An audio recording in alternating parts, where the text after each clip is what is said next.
बढ़िया वाक्य था। उसमें लिखा था, पूरी कविता तो मुझे याद नहीं आज,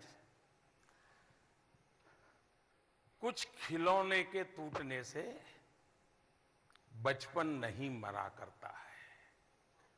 मैं समझता हूं इसमें बहुत बड़ा संदेश है। कुछ खिलौने के टूटने से बचपन नहीं मरा करता है। एक आध एग्जाम में कुछ इधर उधर हो जाए तो जिंदगी ठहर नहीं जाती है।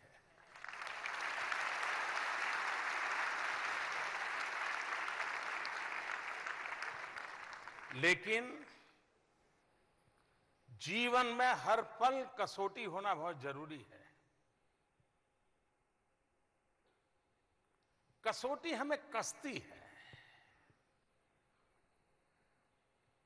कसौटी के से हम एक नई ऊर्जा प्राप्त करते हैं।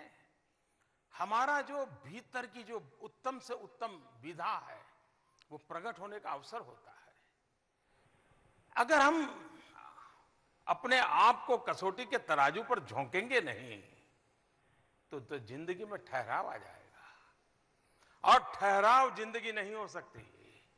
जिंदगी का मतलब ही होता है गति, जिंदगी का मतलब ही होता है सपने, जिंदगी का मतलब ही होता है जी जान से उसको अचीव करने के लिए लगे रहना, वरना उस जिंदगी का मतलब है।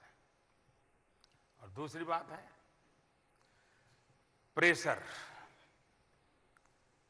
कभी कभी तो हम बालकों की मनस्थिति ऐसी होती है कि एक अवस्था में हम पहुंच जाते हैं कि माँ मम्मी पापा कुछ भी कहे तो मैं लगता है ये मेरा बिगाड़ रहे हैं, मैं जो कर रहा हूं सही है, इनको कुछ समझ नहीं आती। ऐसा ही होता है ना, ये कुछ समझते ही नहीं है, ऐसा होता है ना।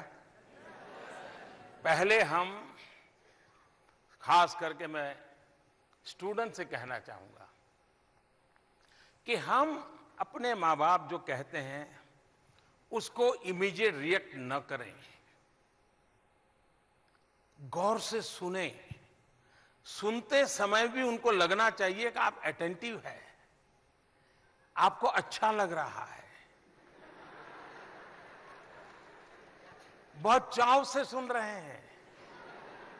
एक आध बार पूछते, अरे मम्मा ये समझ नहीं आया, जरा ये क्या कह रही थी।